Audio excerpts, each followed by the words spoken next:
Assalamualaikum warahmatullahi wabarakatuh. Saya dari kelompok 2 bersama anggota lainnya yaitu Asri Nuraini dan saya Faisal Paroroji, lalu Hanifatul Islami, Indra Ahmad Firdaus, dan Titin Suntiani akan memaparkan materi tentang kewirausahaan berorientasi pada tindakan. Lalu materi pertama akan saya bacakan.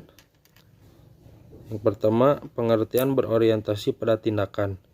Berorientasi pada tindakan berarti berpikir cepat dan bertindak terhadap suatu keadaan untuk menghasilkan solusi permasalahan yang baik dan efektif.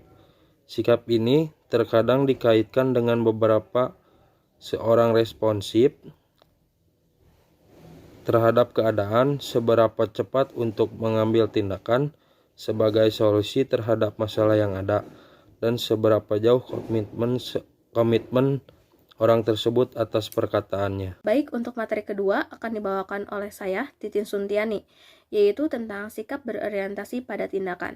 Pribadi yang berorientasi pada tindakan akan berpikir dan bertindak cepat terhadap suatu keadaan yang dianggap menghasilkan solusi terbaik dan efektif dalam suatu permasalahan. Jadi, orang yang berorientasi pada tindakan ini, mereka ketika dihadapi dengan masalah, mereka tidak akan leha-leha. Mereka akan bertindak cepat untuk mencari solusi yang terbaik untuk mengatasi masalah yang sedang mereka hadapi. Menurut Stephen Covey, pribadi seseorang itu dibentuk karena kebiasaan. Oleh karena itu, kebiasaan yang harus dikembangkan oleh seseorang adalah kebiasaan yang bersifat produktif. Sikap berorientasi pada tindakan yang pertama adalah proaktif. Bertindak proaktif merupakan pengambilan tindakan sebelum sebuah kejadian yang tidak dikehendaki muncul. Dengan kata lain, orang-orang proaktif ini selalu mengantisipasi nih hal-hal apa yang akan terjadi dan cepat mengambil tindakan sebelum kejadian. Nah, yang kedua adalah bermula dari ujung pemikiran. Orang yang berorientasi pada tindakan tidak hanya akan mengejar pencapaian tujuan, akan tetapi juga berburu tujuan yang benar. Agar tujuan tercapai dengan baik, maka perlu menyusun rencana tujuan yang jelas dan tepat. Nah, jadi maksudnya di sini mereka sebelum mengejar tujuan yang mereka inginkan, mereka juga harus menyusun rencana nih dari awal sampai akhir, rencana yang baik, benar, dan jelas seperti itu. Nah, poin selanjutnya adalah mendahulukan hal yang utama. Intinya, seseorang harus fokus pada hal-hal yang urgent atau mendesak dengan membuat prioritas. Kemudian menyadari bahwa tidak semua hal dikategorikan prioritas. Hal yang paling penting atau membutuhkan perhatian besar harus diutamakan, seperti itu. Poin selanjutnya itu berpikir dan bertindak win-win. Alternatif solusi dalam berhubungan dengan rekan bisnis itu adalah win-win, win-loss, loss-win, dan loss-loss solution. Maksudnya di sini adalah ketika kita berhubungan kerja, kita harus bertindak win-win, saling menguntungkan. Poin selanjutnya, cari tahu dahulu untuk memahami dan dipahami. Dalam hal ini, kita harus dapat memahami apa yang menjadi kebutuhan dan keinginan orang lain sebelum mengutarakan tujuan pribadi kita. Jadi maksudnya, agar mengembangkan hubungan yang win-win dengan sesama rekan bisnis, kita tuh harus mengetahui dulu nih apa yang diinginkan oleh pihak lain atau rekan usaha gitu ya. Dan apa sih makna menang bagi mereka? Nah, kita tuh harus dapat memahami dulu nih kebutuhan mereka, keinginan mereka sebelum mengutarakan pribadi kita. Untuk poin selanjutnya yaitu sinergi. Dalam berwirausaha, seseorang harus mencari sinergi, yaitu suatu total yang lebih besar dari penjumlahan elemen-elemen tunggalnya. Maksudnya gini nih. Jadi ada dua pihak, ada pihak A dan pihak B. Mereka masing-masing menghasilkan 5 buah produk contohnya atau menghasilkan ya contohnya 5 buah gitu. Nah, jika dijumlahkan antara pihak A sama pihak B kan tadi 5 nih, hasilnya 10. Nah, yang dimaksud sinergi itu ya itu hasilnya gitu. Jadi hasilnya itu harus lebih besar dari elemen-elemen tunggalnya. Poin selanjutnya adalah menajamkan ketahanan, fleksibilitas, dan kekuatan. Jadi untuk melatih ketahanan, fleksibilitas dan kekuatan ini, kita tuh harus memberi makan pada jiwa melalui kegiatan-kegiatan spiritual, hidup yang seimbang, melakukan meditasi, atau bisa juga dengan membaca buku, atau bisa ya membaca buku-buku self-help atau yang membangkitkan semangat, dan tentunya dengan kata-kata yang memotivasi. Poin terakhir itu adalah menemukan keunikan pribadi dan membantu orang lain menemukannya. Menemukan keunikan berarti mengenal potensi yang dimiliki, yang tersebar pada 4 elemen utama, yaitu pikiran atau mind, tubuh, hati, dan jiwa. Jadi, jika pikiran terus dikembangkan, maka akan mengeluarkan visi yang hebat. Maka hal tersebut dapat memampukan seseorang untuk mengembangkan potensi terbesar seseorang, lembaga, ataupun perusahaan. Hal ini berlaku juga dalam kaitannya membantu orang lain menemukan keunikan pribadinya. Yang ketiga adalah karakter berorientasi pada tindakan. Karakter berorientasi pada tindakan merupakan karakter yang harus dimiliki dan dilakukan oleh seorang pengusaha. Hal ini diperlukan dan sangat penting karena salah satu ciri seorang pengusaha adalah pikirannya yang lebih berorientasi pada tindakan atau action daripada sekedar bermimpi, berkata-kata, berpikir-pikir, atau berwacana. Karena pada hakikatnya seorang pengusaha selalu menghadapi risiko, ketidakpastian, dan keterbatasan dalam setiap masalah yang dihadapi. Kalau seorang pengusaha hanya bisa berkata-kata dan tidak dapat bertindak, maka segala kesempatan yang ada akan berubah menjadi bencana atau kerugian. Karakter untuk menjadi pengusaha yang perlu dikembangkan, yang pertama yaitu pemikiran harus out of the box. Out of the box sendiri bisa dikatakan sebagai istilah yang menggambarkan cara berpikir tanpa dibatasi oleh batasan diri, atau bisa juga disebut dengan cara melatih untuk berpikir di luar dari yang umum. Model berpikir ini memang bermuara pada kreativitas, di mana memang cara berpikir ini membutuhkan sebuah kemampuan dan keberanian untuk bisa mematahkan suatu kebiasaan tertentu. Selanjutnya yaitu ada karakter harus berani mengambil langkah ke depan tanpa flashback ke belakang. Berani bertindak daripada sekedar berkata-kata, berpikir dengan cepat dan bertindak terhadap suatu keadaan untuk menghasilkan solusi permasalahan yang lebih efektif. Selain itu, seorang pengusaha juga harus memiliki orientasi PDCA, Plan, Do, Check, and Action. Hal ini berarti dia tidak hanya sekedar merencanakan berbagai strategi dan taktik, tetapi juga melaksanakannya. Secara spesifik, seorang pengusaha harus menghindari no action talk only yang hanya akan menyebabkan gosip dan konflik. Menghindari no action dream only yang hanya akan menghasilkan visi, dan no action concept only yang berpikir menggunakan logika formal dan hanya menghasilkan teori dan falsafah. Sehebat apapun angan-angan untuk menciptakan perubahan, belum tentu dapat dijalankan jika tidak berorientasi pada tindakan dan tidak berani mengambil risiko. Begitu juga sebaliknya, tindakan hebat jika tidak dilandasi dengan strategi yang betul akan menjadi sia-sia. Strategi dan tindakan adalah dua hal yang penting dalam menciptakan perubahan. Strategi yang berorientasi pada tindakan adalah strategi yang kaya akan inovasi dan dilandasi oleh suatu pemikiran atau mindset. Materi yang keempat yaitu berorientasi pada risiko.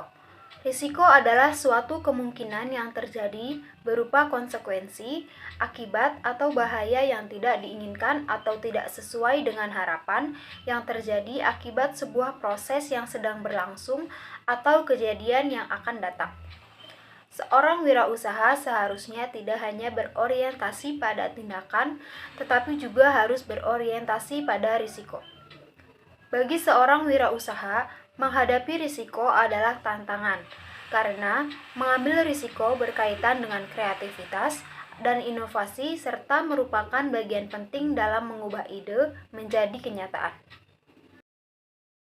Identifikasi sebuah risiko merupakan sebuah proses memahami kejadian potensial yang mana dapat merugikan sebuah objek tertentu. Proses ini mengidentifikasi suatu risiko yang kemungkinan terjadi dalam suatu aktivitas. Sumber dari risiko potensial adalah semua faktor yang bisa menyebabkan risiko tersebut. Menentukan risiko potensial harus dilakukan cepat, tetapi juga harus berlanjut untuk mengidentifikasi risiko berdasarkan perubahan lingkungan. Teknik yang dapat digunakan dalam mengidentifikasi risiko antara lain brainstorming atau menghasilkan ide mengenai topik tertentu, survei atau observasi, wawancara, informasi historis, kelompok kerja, dan eksperimen. Pengelolaan risiko.